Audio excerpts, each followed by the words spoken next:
Mga anak, mag-aaral na kayo sa Lunes! Yes! Sa wakas! Face-to-face class na! Ayoko pa mag-aral! Babe, magkikita na tayo! Anay, kailangan ko po ng notebook. Oh, eto sa'yo! Limited edition planner to, ah! Wow! Thank you, Nay! Ang ganda! Ano yung sa akin, Nay? Oh, eto, yellow pad. Bakit yellow pad lang? Tapos yung sa kanya, planner? May favoritism talaga dito eh. Nay, kailangan ko po ng ballpen. Oh, eto anak, G-Tech. Ang mahal nito. Ingatan mo yan, ha? Thank you, Nay! Hindi ko babagsak to. O, ikaw naman. Etong sa'yo. Bakit maleta, Nay? Mag-aaral na ba ako sa ibang bansa? Yan yung gagamitin mo kapag bumagsak ka. Dahil papalayasin na kita. 1 year later. At dahil mag-graduate na kayo, bibigyan ko ng bagong cellphone ang may pinakamataas na grades. Nay, 95 ako. Akin yung cellphone. 95 lang? Ako nga 96 na eh. Shh! Sa akin yung bagong cellphone dahil 98 ang grade ko. O ikaw, anong grade mo? Bagsak? 99 ako, Nay. At deserve ko to. I'm a bitch, I'm a boss. I'm a bitch and a boss, I'ma shine like gloss. I'm a bitch, I'm a boss. I'm a bitch and a boss, I'ma shine like gloss. Ang sarap ng pagkain. Nag-enjoy ka ba? Oh, anong problema? Tanong mo sa sarili mo. Ha? Bakit ako? Ewan ko sa'yo. Ah, tinatoyo ka na naman, no? Ayoko na. Palagi na lang ganito. Ano bang ginawa ko? Nahihirapan na ako. Ang ayos-ayos mo lang kanina kumakain tayo, ah. Alam mo, okay na sana eh. Kaso ang damot mo. Ang damot-damot mo! Ano bang pinagdamot ko sa'yo? Sabi ko sa'yo kanina, sa akin na lang ang balat ng manok. Pero kinain mo pa din. Hindi ko talaga kayang ibigay yun. Ipagdamot mo na lahat. Wag lang ang balat ng manok. Sorry na. Hindi. Itigil na natin to. Babe naman eh. Di mo ako babe. Bakit? Tanga kapatid mo ako. Ay, lagot ka kay mama. Ang sarap ng pagkain. Nag-enjoy ka ba? Oh, anong problema? Tanong mo sa sarili mo. Ha? Bakit ako? Ewan ko sa'yo. Ah, tinatoyo ka na naman, no? Ayoko na. Palagi na lang ganito. Ano bang ginawa ko? Nahihirapan na ako. Ang ayos-ayos mo lang kanina kumakain tayo, ah. Alam mo, okay na sana eh. Kaso ang damot mo. Ang damot-damot mo. Ano bang pinagdamot ko sa'yo? Sabi ko sa'yo kanina, sa akin na lang ang balat ng manok. Pero kinain mo pa din. Hindi ko talaga kayang ibigay yun. Ipagdamot mo na lahat. Wag lang ang balat ng manok. Sorry na. Hindi. Itigil na natin to. Babe naman eh. Di mo ako babe. Bakit? Tanga kapatid mo ako. Ay, lagot ka kay mama. Number 10. Last question na to, class, ha? 10 points to. Sana madali lang itanong ni ma'am. Mukhang mapaperfect ko to, ah. Ano? Ang full name ni Jose Rizal. Full name? Akala ko full name niya na yun. Dinuro ba yan ni ma'am? Kung nakikinig talaga kayo sa discussion natin, alam nyo kung anong full name niya. Alam ko lang yung full name ng crush ko. Ano ba kasi full name niya? So wala palang nakikinig sa akin, ha? Sige, perfect sa exam ang makakasagot sa akin. Ah, ma'am, alam ko po. Okay, Cheska, ang full name ni Jose Rizal ay Jose Protasio Rizal Mercado y Alonso Rialonda. Very good! Perfect ka na, ha? Yes, thank you, ma'am. Ma'am, bakit pa ba namin kailangan pag-aralan yung full name ni Rizal? Itatanong ba yun sa amin kapag mag-a-apply na kaming trabaho? Oo nga, ma'am. Parang di naman kailangan pag-aralan yan. Perfect na sana ako, eh. Pinag-aaralan natin siya kasi marami siyang nagawa at naiambag sa bayan natin. Eh, kayong dalawa, ano na iambag nyo? Di ba puro lang kayo reklamo at panigat sa bahay? Sabi ko nga po, ma'am. Binilihan ako ng bagong cellphone ni nanay. Wow, sana all! Nay, bakit ako wala akong bagong cellphone? Aba, ano akala mo sa akin? Nagtatain ng pera? Maghintay ka, ah. Mag-picture na tayo mga ate. Dali. Tara, tara. Picture? Sige, sige. Ay, wow. O, di ba sabi ko na sa inyo maganda to eh. Wait lang, may tumatawag. Hello, anak! Punta ka dito kina Aling Susan. May birthday dito. Nandito yung mga ate mo. Ano? Pero kasama ko sila ngayon dito. Ha? Parang nandyan eh, nandito sila. Hindi na nakapag-picture pa po kami kanina eh. Ay, anak, gutom lang yan. Pumunta ka na dito, marami spaghetti dito. Nay, nandito po sila. Nay. Tulungan niyo ako, Nay. Nandito sila. Anak! Nangyari doon? Nay!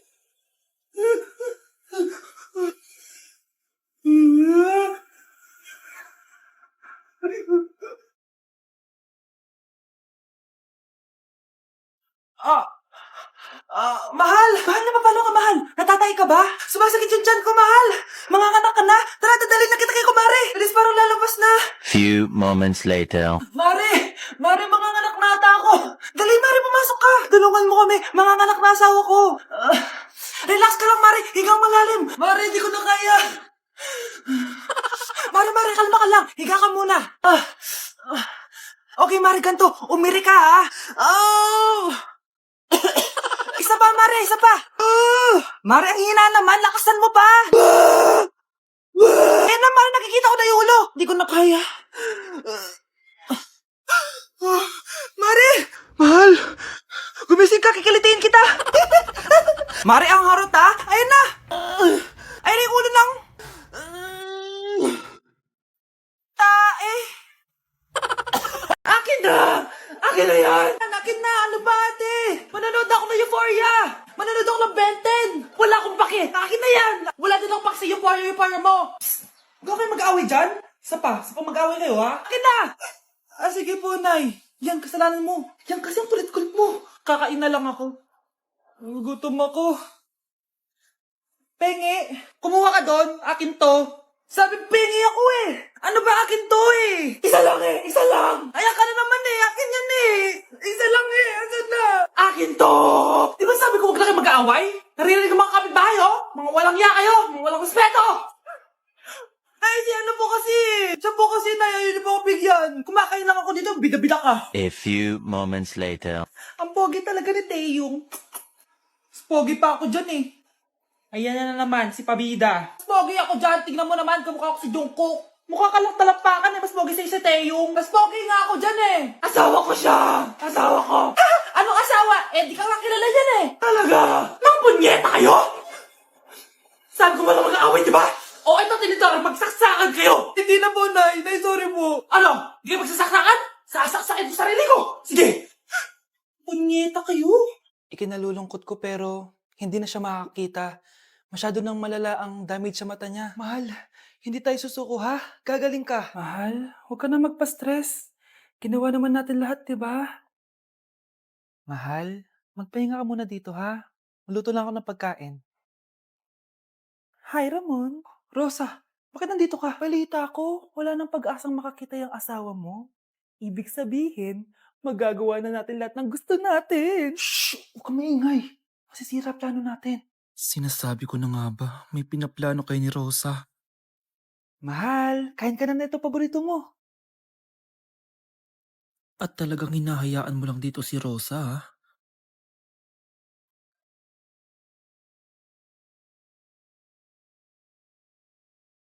Walang iya kayo? Sa harap ko pa talaga at sa sarili kong bahay? Tay, nabalitaan ko yung nangyari kay nanay. Pagdasal na lang natin na gumaling pa rin siya, anak. May CCTV dito sa bahay. Kailangan kong makuha yung mga files na yun. Nay? Nay? Nakakakita ka? Anak, please. Huwag mo muna sasabihin kahit kanino na nakakakita na ako. Nay, akala ko ba bulag ka na? Matagal na akong gumaling, anak. Hindi ko lang masabi kasi may masamang kutob ako dyan sa tatay mo. Sir, good news! Base sa recent lab test ng asawa nyo, nagre-recover yung mata niya. Ano? Ba't parang hindi kayo masaya, sir? Uy, Mare, may field trip kasi yung anak mo. Kailangan ng pirma ng parents. Rosa, sumugot ka. Kapag pinirmahan mo to, akin na lahat ng mga kayamanan mo. Oh, pirmahan mo na. Tita, wala naman ako field trip ah.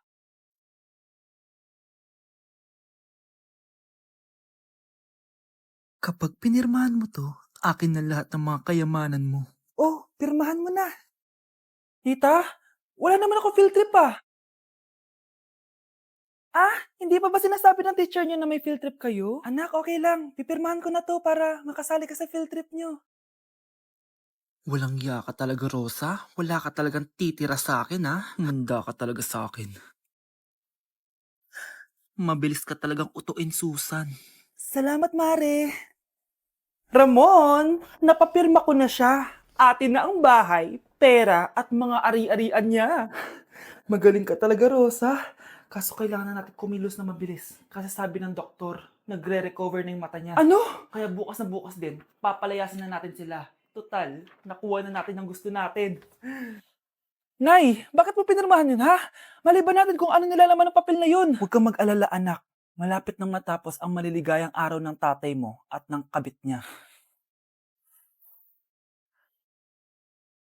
Tita, bakit may dala kang maleta? Aba, syempre. Lilipat na ako dito sa bago kong bahay. Ano?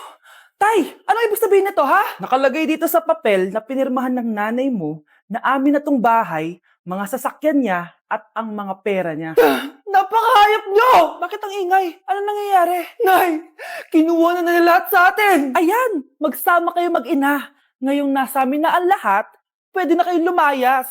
Ramon, magsa-celebrate tayo, ha? Ang galing nyo din, no? Ha? Nakakakita ka? Bago kayo mag-celebrate, i-check nyo muna kung pirma ko ba talaga yung nakalagay dyan. Hindi pwede to! Tay! Attorney! Kita mo naman kung ano ginawa na tong dalawang to, di ba? At nandito na rin ang ebidensya na magpapatunay na naghaharutan sila sa loob ng bahay ko. Anong gagawin niyo sa amin, ha? Mahal, huwag mo naman gawin sa amin to, please, oh. Magbabago ako, please. Oh, sorry kung natatapakan kayo pagka-love team nyo, ha? Arestuhin nyo na yung mga yan. Mag-celebrate kayo sa kulungan. Kayong dalawa, sumama na kayo sa akin sa presinto.